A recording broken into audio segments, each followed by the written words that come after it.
53 minutos. Acabamos de escuchar un corte de la ficción. Los mitos, leyendas urbanas o no, acaban saltando incluso a la gran pantalla y se convierten en nuevos mitos que se van reforzando. El hombre delgado, el hombre que observa, que espía, el hombre, el cazador, el espíritu, la propia naturaleza demoníaca o daimónica que nos reta, nos atrapa, nos elimina.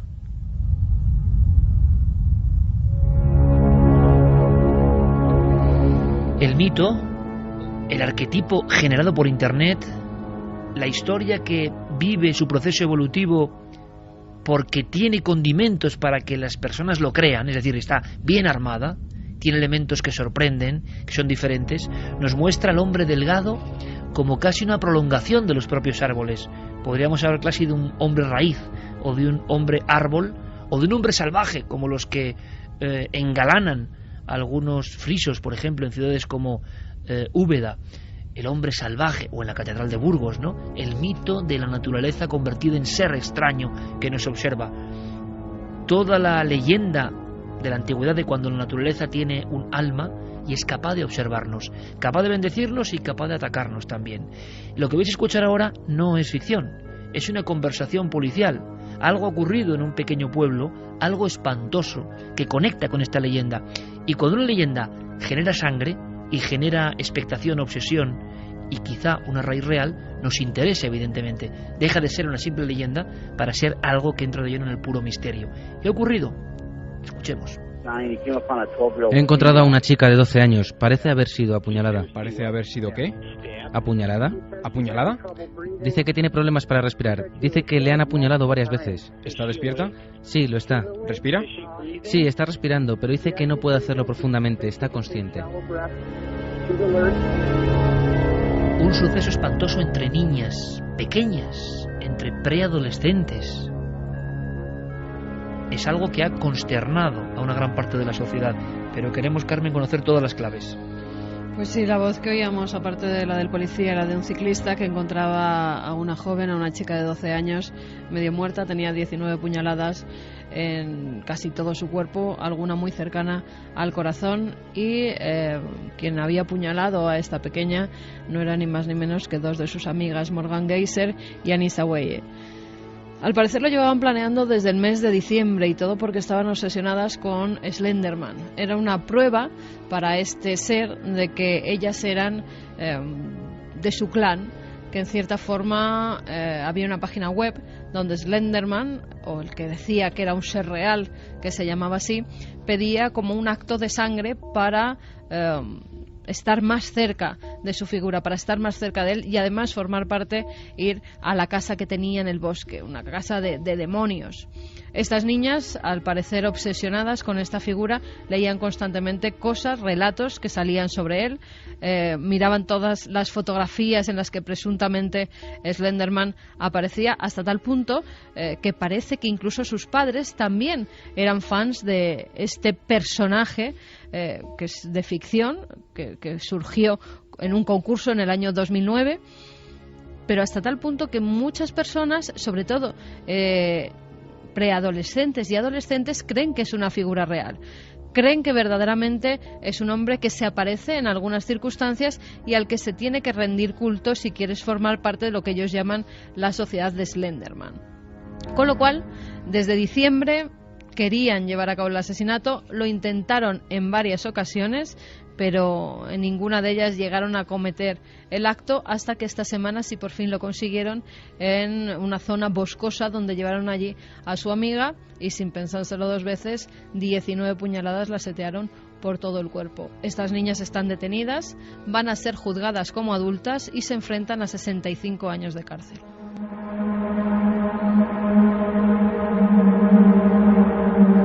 Este es el hecho policial. Luego entraremos en el hecho virtual. ¿Qué es eso de una web? ¿Qué es eso de un mito que surge además conscientemente por parte de fantasías de personas? Y un problema enorme del que, si queréis, hablaremos y podéis debatir con nosotros a través de las vías de contacto. La delgadísima línea que separa ya no la vida y la muerte, ¿no? Es esa pobre niña que esperaba ir al bosque con sus amigas. De todo menos que le iban a intentar matar. sino delgada línea, la finísima línea cada vez más extendida, más frágil, más invisible, entre la ficción y la no ficción.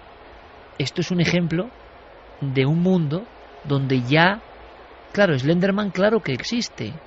¿Y por qué digo esto? Y alguno dirá, que no, que ya. Que lo que estoy diciendo es que claro que existe en cuanto se derrama sangre en su honor.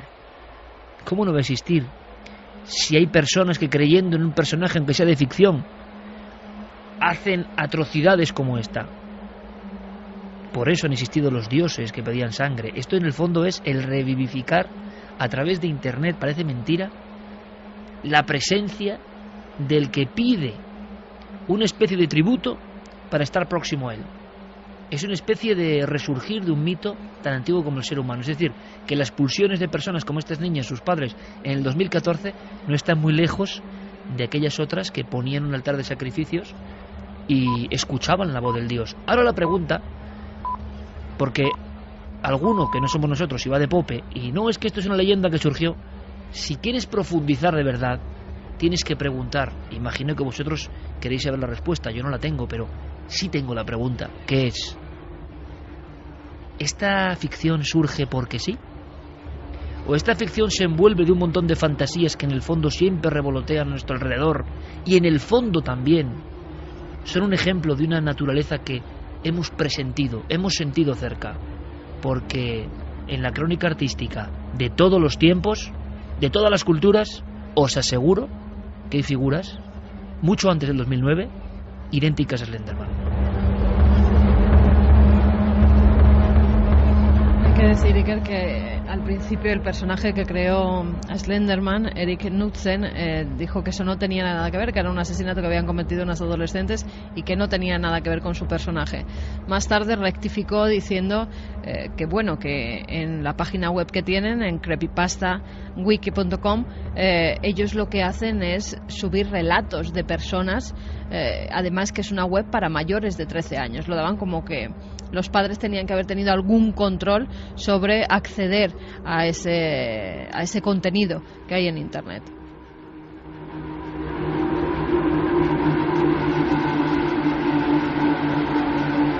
Conversación con el jefe de la policía de este lugar siempre tranquilo, que de repente se ve azotado por una cosa que viene de muy lejos. Alguien ha tomado por cierta la historia y ha hecho caso a unos programas, y unas niñas han querido matar a otra de sus colegas de 12 años, repito, 19 puñaladas. ¿Qué clase de resortes profundos? Repito, si queremos ir al trasfondo y no quedarnos en la noticia y decir que es un mito, que eso ya lo sabemos, es que resulta que el mito se alimenta de una fuerza poderosísima desde el principio del tiempo, y las personas de repente tienen una ira incontenible que parece extrahumana. ¿Qué podían pensar esas niñas apuñalando a la otra? ¿Qué estaban haciendo? ¿Un auténtico rito de sangre? ¿Cómo alguien puede creer eso hoy? Bueno, ese es el gran misterio. ¿Por qué ocurre hoy? Desde luego el oficial jefe de policía no podía creerlo. No lo entiende, claro. Llevo aquí unos 24 años como capitán de la policía de Waukesha y jamás había visto un crimen de esta naturaleza, especialmente si tenemos en cuenta que se trata de chicas de 12 años. La víctima ha estado a punto de perder la vida. Una de las heridas provocadas por las puñaladas está rozando el corazón, y eso sin contar las otras 18 puñaladas que presenta.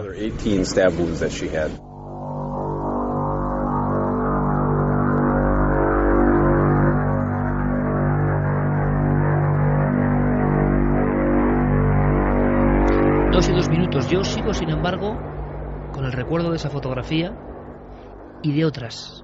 Hay otras fotografías en nuestro país, sin salir de nuestro país, donde de pronto surgen seres, y algunos nos ha llegado y hemos analizado en Cuarto Milenio a lo largo de tantos años, donde lo que se manifiesta bien puede ser una ilusión nuestra, de acuerdo, nuestros ojos ven algo que queremos ver, entonces si lo queremos ver es porque está proyectando desde nuestro subconsciente. ¿Por qué? Unas formas muy definidas, el hombre delgado, huesudo, que parece un espectro, que parece que no es ni vivo ni muerto, que parece de otra realidad.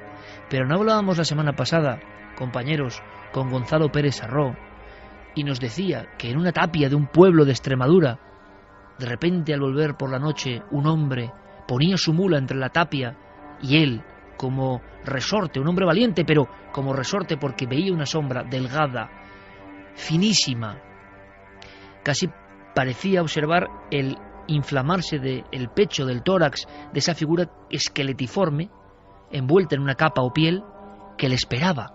Siempre estas figuras, sea lo que sean, sea nuestro pensamiento, sea lo que vosotros podéis añadir, posibilidades infinitas, aparecen como siendo sorprendidas, como una parte de la naturaleza que no estaba en ese guión que tenemos de lo lógico.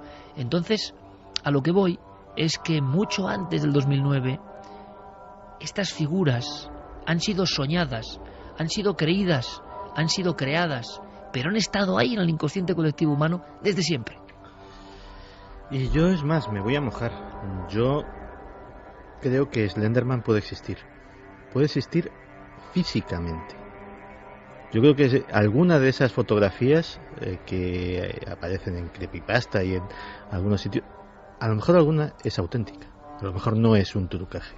Lo he contado alguna vez, pero creo que es un concepto lo suficientemente interesante como para repetirme. Imaginaos la escena. Un joven monje tibetano lleva días en su monasterio meditando, quieto, rodeado de velas, rodeado de incienso, bajo la atenta mirada de sus maestros.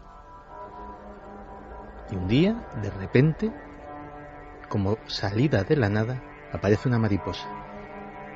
Revolotea y se escapa por una ventana. No es la visión de una mariposa. Ha aparecido una mariposa de verdad. Es lo que llaman un tulpa. La plasmación en un ser real del flujo mental, del poder mental, de la imaginación, de la evocación y de la concentración de ese joven monje que tiene que pasar esa prueba antes de ser iniciado en los grados más importantes del sacerdocio tibetano. Los tibetanos creen en los tulpas, lo creen porque dicen que los crean y dicen que los han visto. Slenderman nació en 2009 y probablemente es la primera leyenda urbana a gran escala nativa real de Internet. Si un monje solitario puede crear una mariposa, millones de mentes jóvenes en efervescencia, unidas por la red, creyendo en el mismo personaje, podrían crear un tulpa, podrían crear no una imagen, sino un ser real.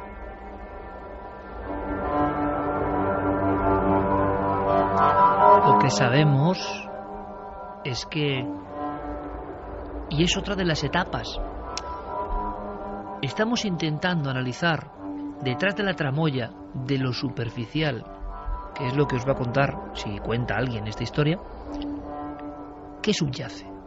Aquí está el misterio de los misterios.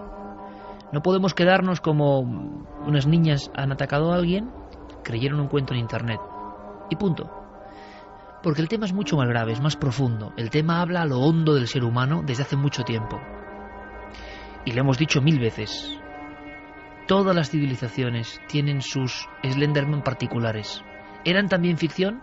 ¿Hay un latente miedo que hace que dibujemos nuestros demonios? ¿Slenderman sería el demonio que rapta niños moderno adaptado a la red? ¿Por qué ha triunfado? Es decir, ¿por qué sí ha sido creído? ¿No estamos en un mundo que ya no cree casi nada? ¿Y por qué de repente, a partir de 2009, hay algo en esa forma? Hay algo en esas imágenes trucadas, ojo. Pero, dice Santiago Camacho, ¿y si alguna es real? Yo eso no lo sé. Lo que sí sé es que tengo de antes imágenes de algo muy parecido. Nadie habló de Slenderman porque nadie sabía de la existencia de ese término, ni siquiera. Ahora lo que ocurre en ese lugar, donde Carlos nos ha comentado que ha habido un crimen que por fortuna no ha acabado en muerte, parece increíble también, 19 puñaladas y no la han matado. La niña ha tenido mucha suerte. ¿Pero qué ocurre ahora? Pues otra muchacha lo cuenta. Lo que ocurría en la antigüedad, que el lugar quedaba marcado. El bosque concreto, quedados con esta definición, el bosque, porque Slenderman sería un ser del bosque, un ser de esa naturaleza que se resiste a ser dominada por el hombre. El hombre está acabando con la naturaleza, es una idea que tenemos todos dentro de la cabeza, metida muy profunda. Y la naturaleza tiene sus resortes, tiene sus venganzas, las más evidentes, los golpes impresionantes, ¿no?, del mar, del viento, del fuego, pero también hay una naturaleza profunda, daimónica, simbólica, que de vez en cuando nos aterra. ¿Por qué nos da miedo la película cuando la vemos en un primer impacto, La bruja de Blair? porque en el fondo el bosque es el protagonista, un bosque y una oscuridad tremenda. Bueno, pues esa oscuridad para los antiguos también cobraba forma y se extendía el miedo. Y en el 2014, esta misma semana, todos los niños con el iPad, la tableta, el internet es normal en la vida de hoy, y sin embargo, ese miedo tan atávico, tan profundo, que no nos quitamos de encima, surge y se extiende. Da bastante miedo porque parecía muy normal. Me da miedo volver a la escuela, no quiero ir. Estábamos juntas en un grupo de trabajo y parecía completamente normal. Era muy agradable y tenía mucha energía. Conozco a Slenderman, sé que hay un juego para el ordenador y vídeos simulando que es real por todo YouTube y sitios así.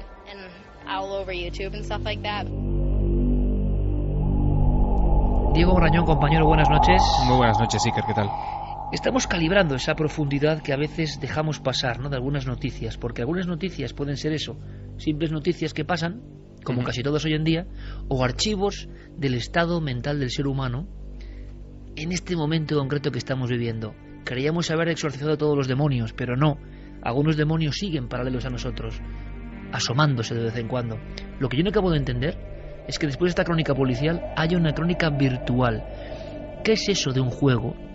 ¿Cómo es posible que haya unas órdenes? ¿Cómo es posible que alguien, porque imagino que habrá un responsable, es decir, alguien que hace esa web o esas webs donde se pide un pacto de sangre casi, o sea, es como la cabeza de la verdad antigua que lanzaba una simbología y la persona tenía que matar a alguien o sacrificar a alguien.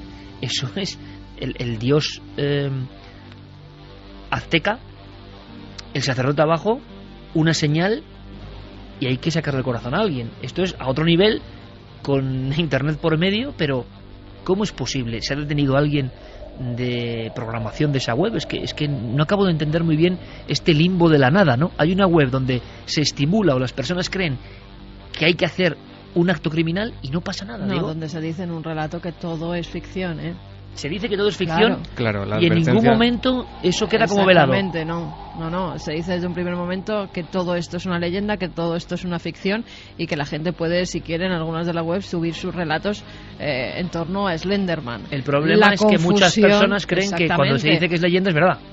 No, o que la confusión está en unas niñas adolescentes que están obsesionadas con esa figura que entre las aterra o también el morbo de pertenecer a algo oscuro, a algo que pues tiene que hacer un pacto de sangre, pero luego lo llevan a la realidad. Es un poco, y que no me entiendan mal los jugadores de rol, como un juego de rol cuando se lleva a realidad y a matar a alguien. Sí, en este caso es prácticamente lo mismo. En realidad, además, es que la historia está tan clara y el origen de la leyenda está tan claro, se sabe, ¿sabes? Hay datos tan exactos de dónde surge todo, como habéis comentado. Todo esto tiene como partida una página web, un foro. Something Awful fue un concurso fotográfico hace 5 años, tal y como comentaba Carmen. Y bueno, se hizo un concurso entre internautas a ver quién conseguía, digamos, la foto más espantosa o más terrible, la que provocase más escalofríos. La ganadora fue la primera de las fotos de Slenderman que circuló, que era que mostraba una imagen tomada en una especie de patio escolar con unos niños jugando en un tobogán, y a su fondo aparecía pues este personaje de gran estatura, se dice que de unos más o menos 3 metros, con unos brazos muy largos e incluso en algunas representaciones como una especie de tentáculos que parecen salir de su cuerpo. También es curioso que no tiene rostro, es un ser prácticamente al que no se puede identificar. Y bueno, Iker, además... Pero es curioso, Diego, el hecho de que no es precisamente un monstruo horrendo, horripilante, espectacular. Yo a lo que voy es a la fuerza de los arquetipos. Es decir, ese concurso para aterrar, resulta que gana algo que tampoco es tan terrorífico, pero algo tendrá, a algo nos llama, a algo profundo nos habla, cuando gana, directamente gana, y luego tiene esta vigencia como mito real hoy. Pues es que quizá además es la evolución de mitos que todos llevamos muy dentro. Al final, este personaje modernizado y adaptado a la realidad que todos conocemos en 2014 no es más que la evolución de mitos que siempre han estado ahí, como el hombre del saco, ¿no? La verdad es que además es una conjunción de fuerzas, de talentos, si lo quieres llamar así, Iker, porque cada nueva aportación iba dando al mito pues algo más, un aspecto más terrible, ¿no? Después de esa imagen imagen llegaron los relatos creados por fans de esa imagen, los llamados creepypastas, tal y como apuntabais, que son básicamente relatos, historias inventadas de terror que se iban publicando en internet y que iban circulando de boca en boca, tal y como sucede con cualquier leyenda urbana que conocemos desde hace decenas de años. ¿Qué pasa? Que el mito se viraliza y a partir de ahí este personaje salta desde esos relatos virtuales y de esas fotografías en foros a juegos a videojuegos, ¿no? de terror sociológico. Es decir, las empresas de entretenimiento saben perfectamente qué es lo que tienen que hacer con ese mito viral que está se ha convertido en película, de la cual hemos puesto un documento sonoro. En varias películas. Eso que escuchábamos era El hombre de las sombras, pero hay por lo menos otras 2 películas en preparación que todavía no han llegado a España, que están a punto, vamos, y que están a punto de llegar a las salas, unas con más presupuesto que otras. Pero no solo eso, Iker, hay videojuegos, hay aplicaciones para móviles en las que la leyenda es protagonista, falsos documentales, tal y como apuntabas tú también, al estilo del proyecto de la Bruja de Blair. En fin, hay todo un universo de merchandising alrededor de esta figura del Slenderman, e incluso además lo curioso es que no solo la historia, digamos, continúa y se hace más grande, sino que los propios fans inventan el pasado, o sea, obvian absolutamente ese origen perfectamente catalogado, identificado, y se inventan incluso grabados del siglo XV y del siglo XVI mostrando una especie de esqueletos que serían las primeras representaciones, según ellos, hay que dejar claro que esto es absolutamente falso, del Slenderman. O sea que el trabajo, como ves, es titánico y muy coral. Es curioso porque es una forma de respuesta del siglo XXI ante un mito, pero es que no tendrían que inventar nada, porque hay grabados reales y documentos absolutamente reales, algunos los hemos visto, donde aparecen este tipo de figuras idénticas, muy parecidas, como una presencia, como se hablaba en la antigüedad, le hemos dicho 1000 veces, de la sombra, el concepto de la sombra, permanentemente, y hay estudios muy sorprendentes, ¿no?, de lo que significaba la sombra, por ejemplo, para griegos, etruscos, mesopotámicos, y surgía ahí, y estaba como su propio mito. Ahora, que hoy en día un mito pueda matar es... ¿por qué tiene éxito? Es como el misterio, yo lo pienso muchas veces, de esas músicas que dan la vuelta al mundo, a la gente les gusta, intentan repetirlo una y otra vez y no, el mismo productor, el mismo autor intenta volver a la tecla y no puede.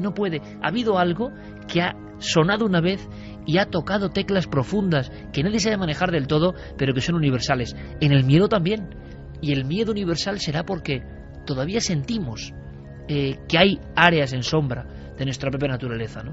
Yo estaba recordando además ahora, justo al visualizar esta imagen de Slenderman, un relato, una novela del año 92, que no podía ser de otro que de Stephen King, El juego de Gerald, donde ya aparecía un personaje muy parecido al Slenderman. En la novela se habla de la historia de una mujer que se queda esposada a una cama en una cabaña en el bosque, donde ha perdido la llave, no puede hacer absolutamente nada, y Stephen King relata cómo cada noche en el dormitorio aparece un personaje, un siniestro personaje vestido de oscuro, con los dedos muy largos, con una gran estatura, con la cabeza muy pequeña, y que se limita a quedarse mirando al personaje durante horas hasta que amanece.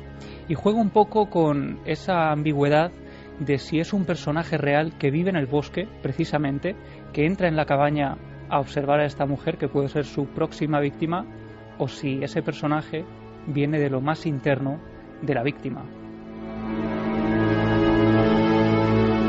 La evidencia de que estos seres aparecían al ser humano es antiquísima. El problema de las redes, cuando se empieza a falsear el propio pasado, muchas personas pueden creer que todo eso es falso.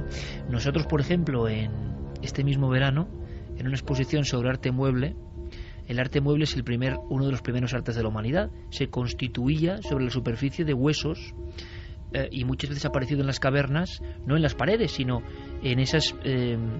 realmente primorosas creaciones donde a veces aparecía una cabra, a veces aparecía un felino, y de repente Carmen y yo nos quedamos en hueso, tallado en hueso, de bóvidos habitualmente, se acumulaban, nadie sabe para qué servían todavía hoy. Algunos piensan que eran bastones de mando, menuda imagen, ¿no? Y otros piensan que eran como exvotos de hueso. Pero hubo uno, y Carmen me conoce muy bien, que me hizo dar un brinco hacia atrás, que yo creo que estábamos solos en la sala de exposiciones en pleno corazón de Santander, en la Fundación Sandes Autola, y era un hueso que venía del norte de Europa, donde hay algunos parecidos, pero yo no vi nunca algo tan claro y estremecedor.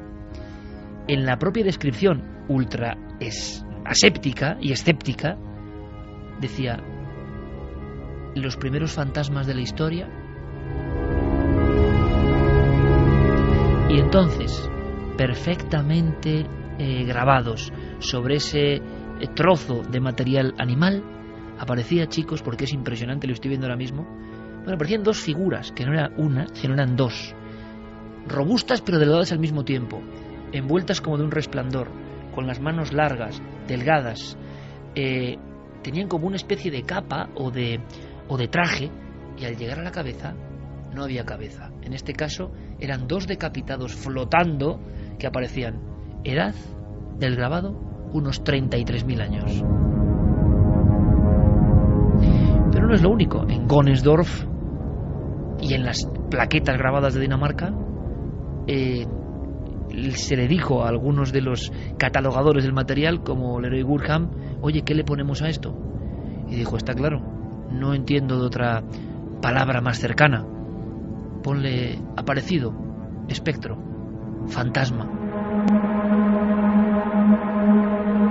Se habla siempre de grabados, pero no tan remotos. Están, y la figura y la estructura es exactamente la misma. Quiere decir, estos creadores de ficción de Internet de ahora, en el fondo no están más que dejando correr su imaginación, una imaginación que fluye por canales muy amplios y que es universal. Claro, es que mencionabas esas imágenes de hace 30.000 años. Es que somos los mismos de hace 30.000 años. Biológicamente somos exactamente iguales a esos ancestros.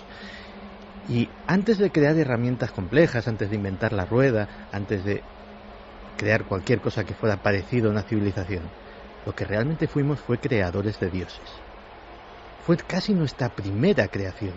No sé si hubo un dios que nos crea a nosotros, pero que desde luego nosotros creamos dioses es algo absolutamente inapelable. Y creamos dioses como Odín, creamos a Osiris, creamos a Zeus, y eran dioses muy poderosos que los habíamos creado nosotros, que les habíamos otorgado nosotros ese poder, pero que lo tenían, que recibían mucha sangre en su honor, que se conquistaban naciones en su honor, que se rendía pleitesía a una creación nuestra. Y esos seres humanos de hace 30.000 años, creadores de dioses, somos nosotros, con ordenadores, con teclados, con internet. Y esa pulsión de crear dioses, ¿crees que en estos 30.000 años se nos puede haber apagado? Yo creo que no. Sí, pero es que además de crear dioses, creamos demonios. Porque a mí me parece muy interesante que todo este mito del hombre del bosque, el bosque sabemos que simboliza el inconsciente, aquello que está en nuestra raíz más profunda. La cara oculta. La cara oculta, que nos da miedo penetrar ahí y ver qué hay realmente, cómo somos nosotros, que hay esa parte que no mostramos, que ni siquiera nos queremos plantear. Eso es un poco ese mito. Pero además tiene una cualidad o defecto, según se mire, es en cierta forma su deformidad. Esa deformidad que lo hace demasiado delgado, muy alto, que no es como un ser humano normal. Esa deformidad, ese defecto es el defecto del ser humano, ¿no? El ser humano tiene esa parte luminosa, pero tiene esa parte de sombra que no quiere ver. El defecto de sí mismo, ¿no? De que existe esa maldad dentro de él en algunos casos. Y en esto que estamos hablando de crear dioses, resulta que lo que atrae a cierto número de personas son las figuras de maldad, no las figuras luminosas, no las figuras que dices, bueno, puestos a crear un mito, queremos un personaje bueno, ¿no? Un personaje que ayuda a los niños, que está con ellos, y no que los secuestra y se los lleva a un lugar, ni que pide cosas que hagan en su nombre y cosas malas. Te he dicho que altavoces porque esta noche vamos más allá del mito. Rompemos el cristal del puro mito, donde lo lógico es detenerse, y no, vamos más allá del mito. Yo estoy recordando ahora cientos de casos donde lo que se aparece es muy parecido a lo que han inventado ahora. Es decir, la invención viene después de la autenticidad. En el fondo es una especie de ensamblaje. Se van cogiendo cosas de los tiempos y al final quienes nos hablan, luces y sombras, empiezan a ser los mismos siempre, el diálogo es el mismo. Estoy recordando los sucesos de Vegas de Coria, que alguien me explique qué era eso. Un ser delgado, famélico, con una especie de capa, mucho más alto que cualquier persona, es más, como dos adultos uno encima de otro, y cuando se veía sorprendido, se lanzaba por los barrancos. Hay un caso no tan conocido, que se me pone la carne de gallina, porque me estoy viendo a mí mismo en una ladera, en ese pueblo, entrevistando a la mujer del testigo, que estaba enfermo del miedo prácticamente desde entonces. Eusebio Iglesias, en pleno día, como esa foto que os he contado al principio, no hace falta que sea la noche, pero en un lugar más o menos conocido, pero es que hay un momento en que el campo, el territorio, se convierte en soledad, y puede pasar cualquier cosa, y entonces en mitad del sembrado observa a lo que es la imagen del mito, la imagen de Slenderman, la imagen adaptada ahora mismo con un nombre y una circunstancia y un contexto actual. Pero para Eusebio, año 83, eso no era más que un extraño tipo que parecía, fijaos la descripción, un espantapájaros que él no había colocado. Y está ahí esperándole, recto, sin moverse. Solamente el pequeño viento le zarandeaba una especie de capa, era el absurdo absoluto. Y entonces él, fijaos, pone el burro entre la figura y él. El sol es el sol del mediodía, él está regresando y contempla perfectamente el brillo de esa figura, como si fuera de un cuero perfectamente reluciente. La figura respira, la figura es muy alta, la figura mide más de 2,5 metros, la figura tiene una cabeza pequeña y no llega a saber si tiene una especie de melena lacia. Es algo tan incomprensible para ese hombre que, ojo, repito, es que enfermó del miedo. Su mujer, a través de un ventanuco en el poblado de Vegas de Coria, nos lo comentaba como si mentásemos al diablo, y lo entiendo. ¿Y sabéis lo que escuchó Eusebio delante de ese ser? Coge miedo, se gira y empieza a caminar rápidamente. Sabe que el ser sigue allí, plantado como una torre humana, y él escucha una voz que no es la suya, una voz que no sabe si está allí o lo retumba dentro. A mí me impresionó mucho, que simplemente le dice al alejarse: ¿es que no me conoces?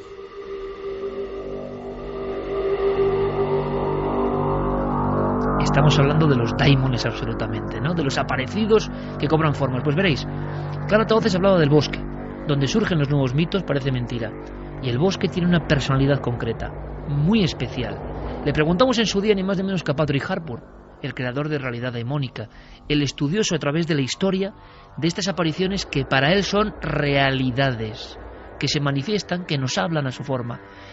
Y lo hemos hablado aquí alguna vez, y es muy hermoso. Todo lo que tenemos de valentía, estamos interconectados, hablamos con los amigos, nos sentimos acompañados, se cae como un castillo de naipes cuando uno se mete 150 metros solo en la sierra, de verdad, solo de verdad, cuando uno se abandona en el bosque de verdad y empieza a pensar que todo eso también es un alma sintiente que le observa a uno. El bosque vivo, todo eso también está perfectamente analizado.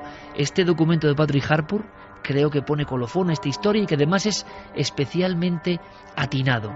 En el fondo, no entendemos muchas cosas y la naturaleza se manifiesta ante nosotros con sus potencias y por eso nos seguimos sorprendiendo y nos seguimos fascinando y algunos obsesionando incluso con versiones modernas de todo este mito que a veces yo creo es mucho más real de lo que parece. No es que el mundo pueda vernos de la misma forma que nosotros a él. Por ejemplo, si decides ir a pasear por el campo, puede ser muy beneficioso, muy sano y positivo, pero de repente puedes llegar a lugares desoladores o a bosques extraños y puedes sentir que eres vigilado. Y a veces puedes experimentar pánico solo por salir a dar un paseo. Pánico viene del dios griego Pan, por supuesto. He escrito más de un artículo sobre estas experiencias, sobre gente caminando por el campo, que de repente se ven superados por la sensación de que el paisaje está vivo y es hostil. Y entonces comienzan a correr para salvar su vida.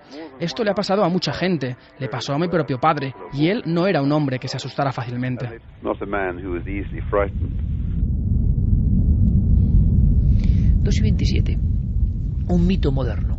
Por desgracia, el mito actualizado genera episodios dramáticos. Ojalá sea el último. Por supuesto, que no se enfaden nuestros jugadores de rol, que siempre que mencionamos jugadores de rol, todo el mundo no. Pero ha habido algún caso criminal que se relacione con el rol y que realmente es terrible. Cuando alguien se pasa de vueltas y confunde, mejor dicho, realidad y ficción, ¿por qué? Porque en el fondo las delgadas líneas no son fáciles y para algunas personas menos. Cuando has visto la fotografía, Carmen, de esa aparición con la que empezábamos esta noche, y que alguien me dijo a mí, mira, esto es como lo de Slenderman, pero de verdad. ¿Qué sentido al ver esa foto? Es muy rara, ¿verdad? Es una fotografía que vimos hace varios años y siempre nos resultó muy extraña. Incluso yo creo que ni siquiera conocíamos la intrahistoria de Slenderman. Habíamos visto un personaje extrañísimo atrás que parece no ver nadie en esa playa. La fotografía todavía no podemos subirla, que está preguntando todo el mundo por ella, que por qué no la subimos. No tenemos el consentimiento de las personas que aparecen en ella, con lo cual su privacidad es lo principal. Cuando tengamos el permiso, si es que lo conseguimos, ya lo haremos, ya la daremos a conocer. Pero es el absurdo, es un día de playa, no hay nada que dé miedo, hace sol, la gente está jugando, esa pareja está pasando una mañana, una tarde, no sé qué sería, feliz, están sus hijas alrededor y de repente el absurdo aparece al fondo de la imagen. Hay una niña muy cerca o una mujer, no se identifica muy bien porque está bastante alejada, ahí se puede medir la diferencia de altura que hay entre esa aparición y esa mujer y parece que solamente la cámara ha sido capaz de captar esa imagen. Como alguien que es sorprendido, ¿verdad? Exactamente. Solo, además solo, sin nadie. Porque en esa escena nadie parece estar dándole importancia, ni nadie parece estar viendo a esa presencia tan gigantesca que por lo menos tenía que llamar la atención de los que había alrededor. Bueno, pues es que es lo que hablamos. Hay fotografías anómalas de plena confianza que resulta que reflejan ese mito, ese tulpa que diría Santiago Camacho, esa condensación de energía, aunque en esa playa tan apacible nadie parecía estar pensando en nada terrorífico, pero de repente el ojo de la cámara capta algo que quizás estaba ahí, y estaba ahí como sin ningún tipo de lógica, porque la vestimenta, si es que es una vestimenta, y sobre todo el rostro, un rostro como hinchado, deformado, incluso emborronado. Es muy raro, es una historia muy rara.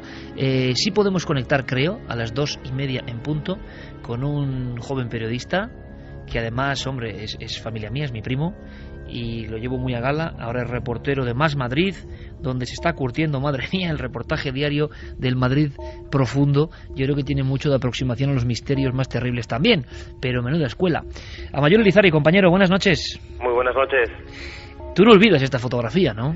No, para nada, y he recordado el capítulo aquel de Diego Marañón, allá en septiembre de 2012. Recuerdo una conversación que tuvimos al acabar el larguero y cuando empezaba Milenio 3, la temporada pasada, hablando del hombre delgado, y recuerdo precisamente como os comenté, fuera de micrófono, aquella fotografía de una familia en confianza, de unos amigos, y que concordaba perfectamente con las características y con la descripción que habéis hecho en el programa.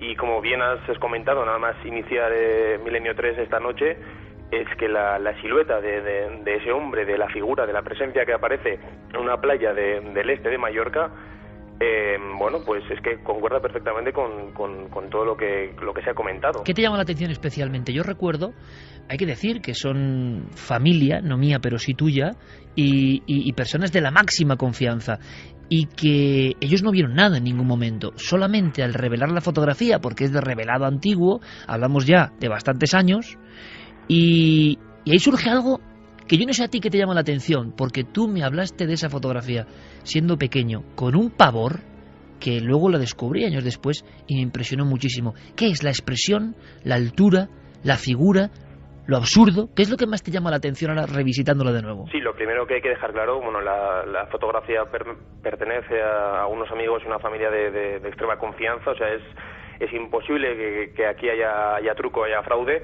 Y como bien comentas, lo que nada más llama la atención es la altura de esa silueta, de la presencia que tenemos en esta fotografía que está tomada en el julio, creo que es el julio del verano del año 2000, en el este de Mallorca, en una playa que no vamos a desvelar por ahora, y que, dada la escala, dada la proporción que se ve en la arena, es una persona, un ser de, como hemos comentado, 2 metros largos, podría rozar incluso los 3 metros, pero el detalle, el dato que a mí sí es que me llamó la atención, y es que me lo comentaron los propios protagonistas de la escena, es que donde está ubicado ese ser había un chiringuito de playa, un chiringuito, un bar, un restaurante donde esa misma tarde ellos comieron, y en la fotografía no se aprecia el chiringuito, aparece ese ser, aparece esa presencia encima de la sombra de ese cuadrilátero que sería el restaurante, y no está nada más. Eso es lo que llamaba la atención por encima de cualquier cosa. Había un rostro como que miraba, ¿no? Una especie de cara, pero que no acaba de ser una cara, y que parece que está observando precisamente a quien hace la fotografía, que es lo más extraño.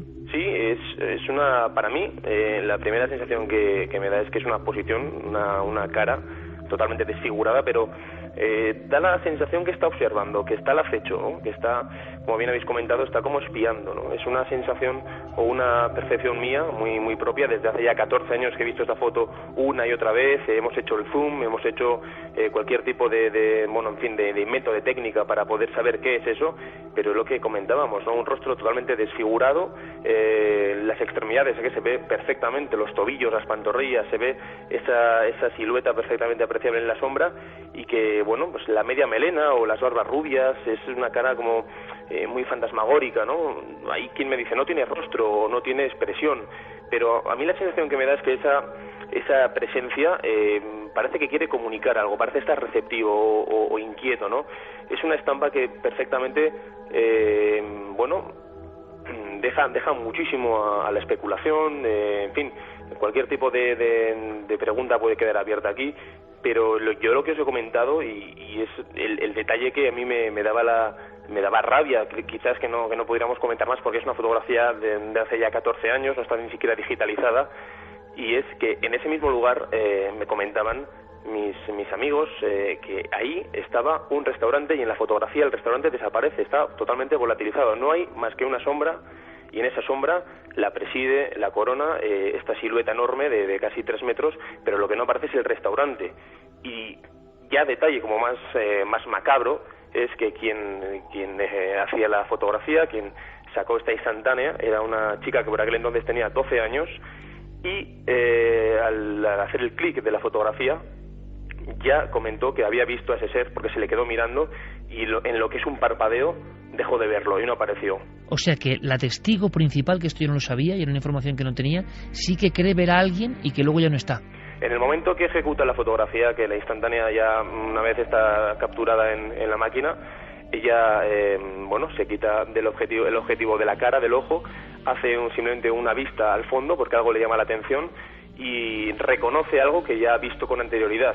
Yo he mantenido conversaciones con esta protagonista muchísimas veces durante años, porque somos coetáneos, somos de la misma edad, y me comentaba que ella ya tenía la sensación de conocer, de saber quién era aquel hombre de la túnica azul, y me comentó una noticia que fue, siempre fue para muchos medio cachondeo, para otros no fue tanto, pero que le marcó, y fue que ese ser ya se le apareció cuando ya tenía unos 5 o 6 años. O sea que las personas se quedaron muy impresionadas con esta historia, es decir, que los testigos, la familia, que conocemos incluso, yo no con tanta cercanía como tú, sí que luego imagino que esta fotografía, como tantas que nos llegan a Cuarto Milenio, que dicen, oye, ha salido algo, bueno, la niña dice no sé qué, pero en este caso sí que fue un peso, sí que, no sé, imagino que les impresionó, y yo no sé si les preocupó.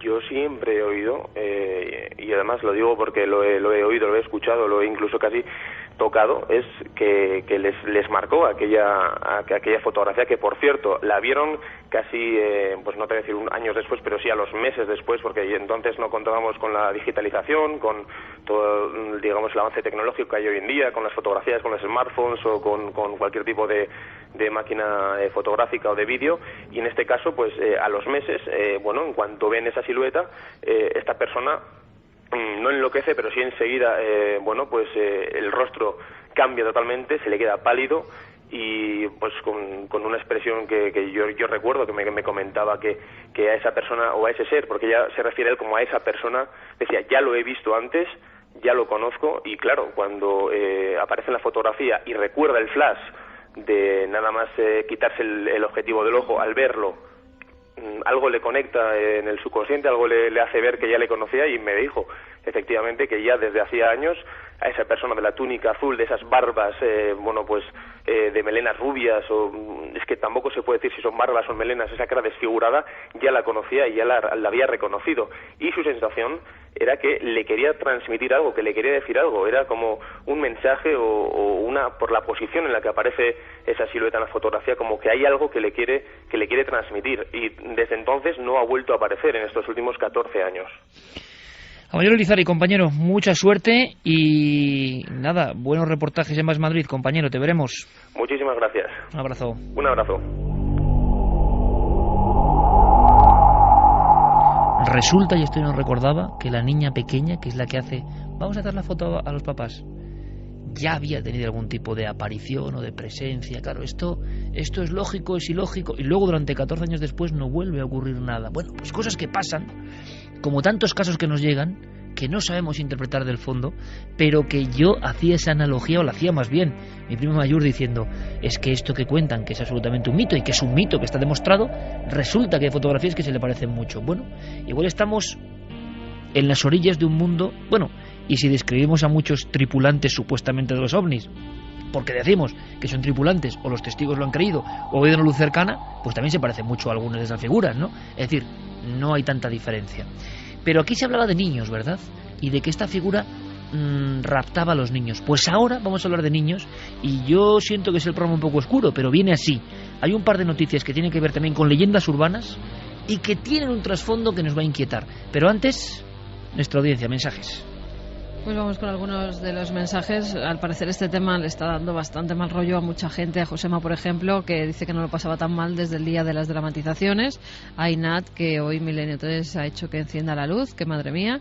Jesús Martín Vidal decía, ¿y si la inspiración del autor de Slenderman fue su subconsciente? ¿Y si lo había visto y ni siquiera se dio cuenta? Lo que decía Santi me parece muy interesante.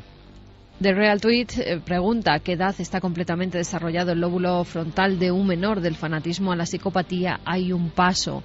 Borja dice que al final los miedos... Pasa mucho tiempo, pasa mucho tiempo. Es decir, el cerebro sigue formándose, y es más, los últimos estudios indican, y es interesante, le podemos preguntar a Manuel Martín Loeches, pero que en la adolescencia nuestro córtex, nuestro cerebro no está acabado del todo. No está acabado del todo, y eso me parece muy sorprendente, ¿no? Borja nos decía, al final los miedos son los mismos desde el origen de la humanidad. Lo que cambian son la forma de expresarlos. Adrián Vélez, Slenderman es una criatura del bosque. ¿Tendría algo que ver con los Nightcrawlers de Yellowstone? Uno es oscuro y tétrico y parece que representa al mal por los hechos que le rodean. Los otros son blancos y luminosos y en parte hasta graciosos.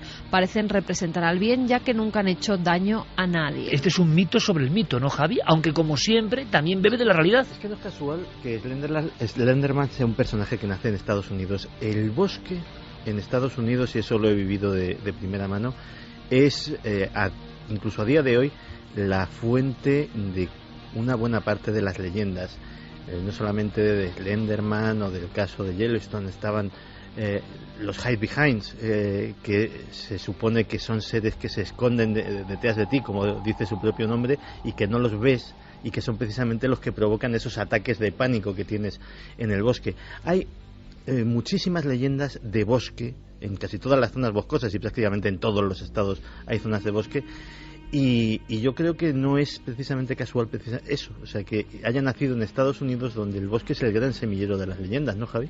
Sí, y bueno, y también en España tenemos las damas de los caminos, seres que aparecen en estos cruces de caminos, leyendas que vienen de los antiguos celtas también, siempre relacionadas con el bosque, y en este caso que hablaban de los Nightcrawlers, eran unas imágenes tremendas que habían captado cámaras de seguridad, que a día de hoy expertos no habían conseguido tampoco explicar, y que ya se hablaban de viejas leyendas que tenían lugar en esos bosques. Que yo creo que tendrán explicación, ¿no, Javi? Esas imágenes eran como muy demasiado buenas para ser verdad. Claro, pero igual no lo sé, yo no lo sé. Diego, ¿hay alguna información de eso de última hora, o se ha quedado ahí en ese gran cementerio de elefantes que a veces es la red, ¿no? Sí. Donde uno espera respuestas y no hay.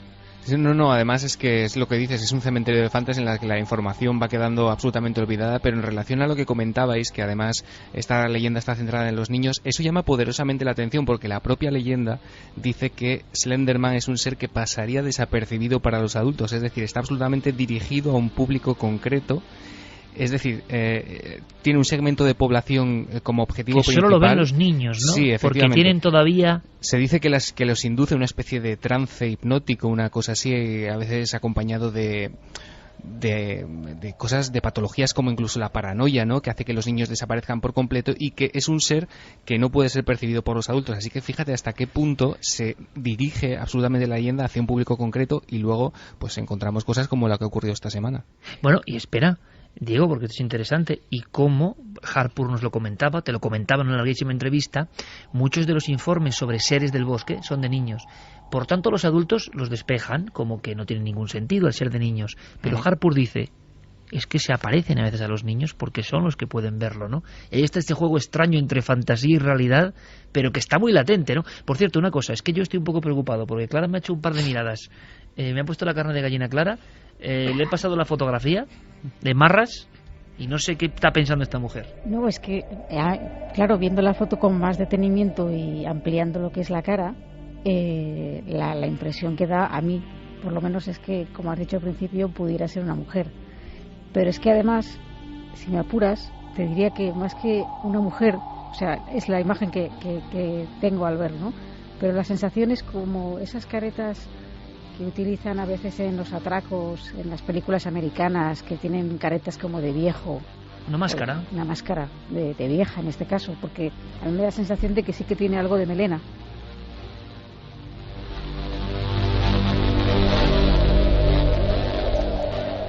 Montaña Sánchez nos decía, se podría estar hablando de una secta a través de la red, toda esta sociedad Slenderman que se ha creado. Blanco Oriol, Slenderman me recuerda a las sombras de piernas infinitas que captó la cámara en USA en un parque. Esas. Las que hablábamos anteriormente. Fátima, una mente joven y maleable, escuchando o viendo algo que no debiera por su juventud, quizá no diferencie lo verídico de lo ficticio. Bueno, pasó también con la película de Superman, ¿no? Los niños que se tiraban por la ventana vestidos de Superman porque creían que iban a volar. Bueno, pero y en España hemos tenido también otros casos con gente ya mayorcita que ha vertido sangre en nombre de viejas deidades. Hace unos años se descubrieron los cuerpos de una mujer y de una niña en una finca de un pueblo de Huelva, donde, bueno, estas mujeres, estas chicas, habían sido decapitadas por su marido, que era boliviano, y se había hecho ese extraño ritual porque los cuerpos aparecieron debajo de una pila de piedras.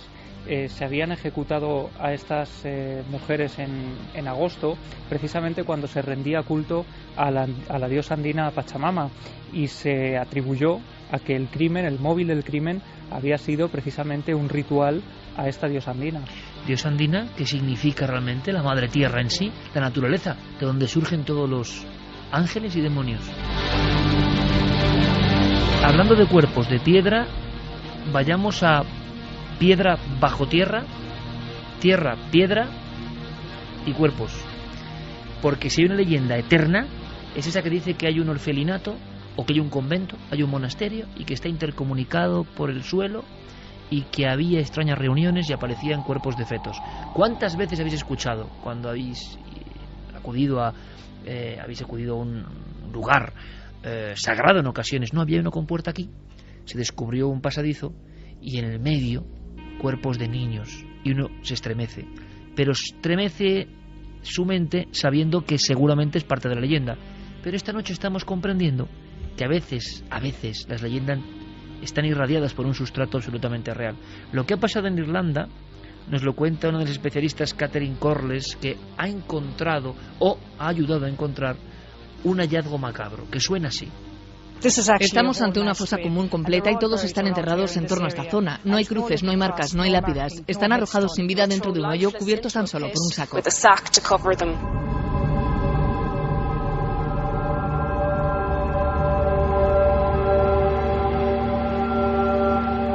2:47, viajamos a Irlanda, tierra de leyendas, de bosques, de seres del bosque. Y bajo esta lluvia musical que nos pone Geray, estamos casi agazapados porque ha habido una auténtica fosa común, pero muy rara, que está provocando, y en Irlanda últimamente ha habido mucha movida a este nivel, un auténtico cataclismo. Son esas leyendas de película de terror y que a veces se destapa algo y resulta que por desgracia son verdad. En esta ocasión ha sido en la localidad de Tuam. Esta mujer, Catherine Corlers, se pone a investigar porque alguien de la localidad le comenta que sí, que hay ahí una fosa con muchos cuerpos, pero que no sabe nadie de dónde provienen. Ella se pone a investigar en los archivos del convento de Bon Secours y descubre cosas pues espeluznantes, entre otras que hay 796 niños que mueren en 36 años, de 1925 a 1961. Por lo menos se tiene constancia de esos pequeños que tienen una edad entre 2 días y 9 años. O sea, los restos que se han encontrado varían entre esas edades. Al parecer este era un sitio en el que las monjas daban cobijo a madres solteras, a chicas no muy bien vistas por la sociedad, a mujeres que tenían problemas psicológicos, a lo que ellos llamaban toda la chusma de la sociedad femenina de la época. Bueno, pues estas mujeres, la mayoría de ellas embarazadas, no se sabe si los niños perecían por enfermedades. Se tendrán que hacer también los análisis pertinentes en algunos de los huesos para ver si esos pequeños pues pudieron sufrir alguna enfermedad, si nacían muertos en los partos, si la madre había tenido problemas durante el embarazo y este no había ido bien y al final abortaba. Es decir, ahora mismo se está investigando todo. Porque pero al final el pasadizo con los restos de niños va y se convierte en realidad. Es que ni siquiera es un pasadizo, es una fosa de aguas residuales donde directamente las monjas tiraban a los cadáveres de los niños, de los fetos, según morían. Están todos acumulados uno encima de otro porque, como bien decía la propia investigadora, la propia historiadora, Corlers, no eran ni siquiera enterrados en un ataúd. Esos niños, de verdad, y sin que nadie lo supiera porque nadie en la localidad, es más, cuando se descubrieron en los años 70 estos huesos, creían que eran del siglo XVIII, de las hambrunas del siglo XVIII, con lo cual no le dieron más importancia. Sí que es cierto que pusieron allí una especie de virgen para que protegiera los restos de sus antepasados, pero no creían que fueran restos tan recientes pertenecientes a niños de ese convento, con lo cual ahora, cuando ha surgido verdaderamente la historia, es cuando ha salido a la luz la crueldad de esos lugares que eran regentados por estas monjas. Claro, unos 20 niños, no más, unos 30 niños por año aproximadamente, es posible, son causas naturales, escándalo en Irlanda, y la imagen de la trastienda macabra, ¿no?, que va y se convierte en realidad. Y luego ocurre una cosa, ¿no? Un experto en suelos diría: Irlanda, lluvias, acidez de la tierra, es muy probable que, a pesar de que han pasado tan solo unas décadas, no quede ni rastro de los huesos. Y a veces uno piensa, con la mente del mito, que todo eso seguía ahí, intacto, como para pedir justicia, ¿no? Pero quizás sea así o no, pero a veces ocurren estos impactos. Y imagínate también el impacto, Iker, perdona, de las personas que ahora están viviendo allí, porque es una urbanización. Es un lugar urbanizado.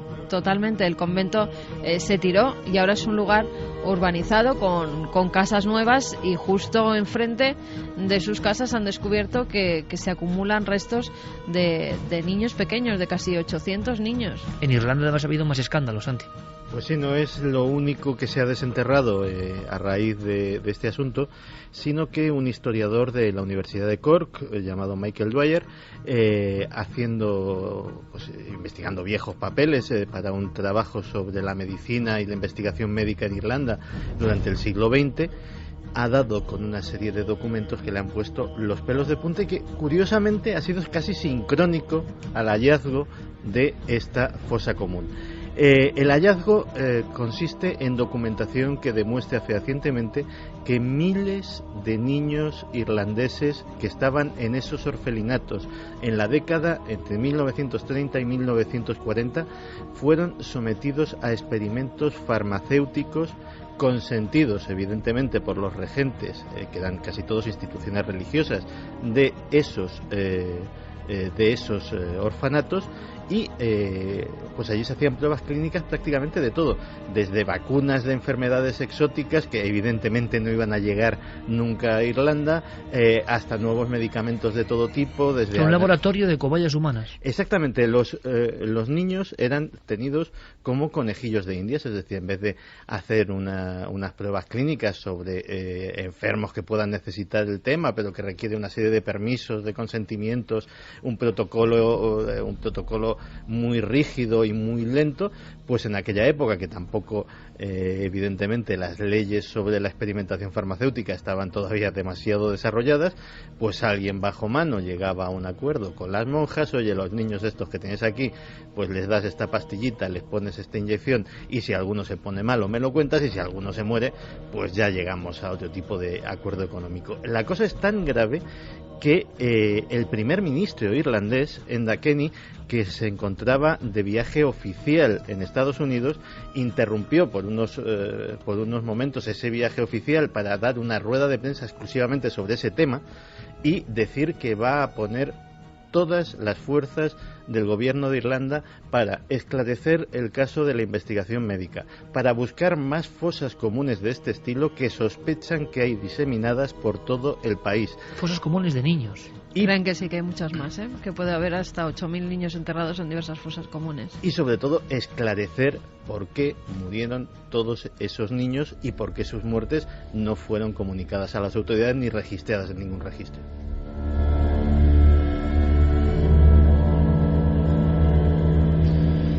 Encontramos ante otra dimensión, otra cara del mismo fenómeno. Hemos escuchado 1000 historias de niños y de restos de niños en el subsuelo, nos cuentan y se van transmitiendo, y luego a veces, por desgracia, tiramos de la manta y hay realidad. En España, aunque sea brevemente clara, se ha hablado en ocasiones de pasadizos secretos donde se habían encontrado cosas que no debían estar ahí.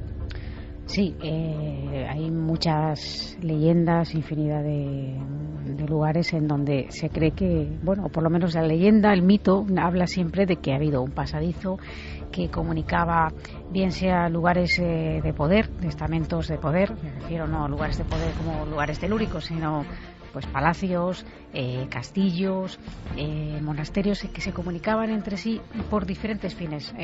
Muchas veces monasterio y convento, iglesia y convento. Palacio y convento. Entonces, estas leyendas, pues muchas veces no se han podido demostrar. O sea, es una cosa que ha pasado un poco en la tradición popular y ya está. Pero en algunos casos, fíjate, estamos en una ciudad que yo creo que es una de las ciudades más huecas del mundo. O sea, Madrid, no solo ya por la monumental obra de la M30 que se hizo, ¿no?, para soterrar la M30, y se cavó y se encontró pues infinidad de objetos y de huesos, de vestigios del pasado, tanto de animales prehistóricos. En las obras de la M30 se encontró de todo, eso yo no lo conozco. Infinidad de las cavernas, entre ellos. Sí. Infinidad de objetos, incluso puentes y cosas que se llegaron a exponer en una especie de exposición que se hizo sobre ese tema concreto. Es decir, se removió tantos millones de toneladas de tierra que era imposible encontrar algo, ¿no? Y dentro de esas cosas que al final se han demostrado que sí que era verdad, tenemos un ejemplo que es monumental, y es el Palacio Real, el antiguo Palacio Real. Incluso cuando... Tan noticia últimamente, por cierto, sí, ¿no? Sí, porque precisamente se ha visto, ¿no?, cuando se hizo una remodelación de la Plaza de Oriente, que pues José Bonaparte tiró toda esa zona porque quería construir un proyecto masónico, de paso se ha dicho, ¿no? Pues al hacer esa remodelación se encuentran con que esos pasadizos de los que se hablaba, se rumoreaba en los mentideros de la villa, existían, y no uno, sino varios que se dirigían a diferentes lugares y con diferentes fines. Uno de ellos, por ejemplo, llegaba hasta el monasterio de la Encarnación, que nuestros oyentes les sonará, decir, bueno, que me suena esto, suenará precisamente porque allí se custodia la famosa ampolla de la sangre de San Pantaleón, que ocurre esa especie de liquefacción todos los años, ¿no? pues parece ser que uno de esos pasadizos conducía hasta ese monasterio. Desde el monasterio, el Palacio Real, que no es poca cosa. Que no es poca cosa, precisamente para que los monarcas pudieran acudir a sus oficios religiosos sin necesidad de transitar por la calle, ¿no? O sea, que nadie tiene por qué saber cuándo ellos iban a rezar. O sea, las ciudades secretas y las ciudades subterráneas parece que son un hecho, no escapa, que son leyendas reales. Pero que haya habido huesos, que haya habido descubrimiento, por ejemplo, de niños, que sí, porque dices, ¿de dónde ha venido esta leyenda, no? ¿Por qué? Pues fíjate que yo recuerdo perfectamente que en torno al año 2000, en unas obras en un convento, el convento de la Merced de Ciudad Real, que estaban habilitándolo para convertirlo en un museo, en el museo que es hoy, las obras tuvieron que paralizarse precisamente porque se encontraron unos subterráneos que iban desde el convento hasta una iglesia cercana que está a escasos metros de allí, y se encontraron huesos, y eran huesos de niño, y enseguida surgieron las viejas teorías, las leyendas de los encuentros, de los presuntos encuentros de las monjas con los sacerdotes en esos subterráneos, pero eso se puede corroborar, y de hecho el museo dejó unos paneles de cristal en el suelo para que todavía hoy puedan verse algunos de esos subterráneos desde el suelo. De hecho, esto que cuenta Javi es muy curioso, porque hay una leyenda también que entronca con esta especie de encuentros amorosos que no debían de conocerse, no debían hacerse públicos, y que a veces traían consecuencias indeseadas, y que lo que se hacía era deshacerse de esos niños, ¿no? Y una de esas leyendas, aunque no con niño incluido, pero sí con fantasma o presunto fantasma, precisamente tiene como protagonista a Felipe IV y al convento de San Plácido, un convento que más tarde fue conocido porque se produjo una especie de epidemia de endemoniadas, ¿no? Y es que ese convento parece ser que ahí ocurrían cosas muy extrañas, porque parece ser, una de las leyendas no comprobadas es que uno de los pasadizos del Palacio Real conducía al convento de San Plácido, y que Felipe IV deseaba conocer a una joven novicia, Margarita, que allí habitaba, que era famosa por su belleza, y intentaron por todos los medios que no fuera así, pero luego seguimos. Luego lo contamos. Luego lo contamos porque están ya aquí las noticias. Luego contamos muchas más cosas, claro. Ahora las noticias en la SER, como siempre.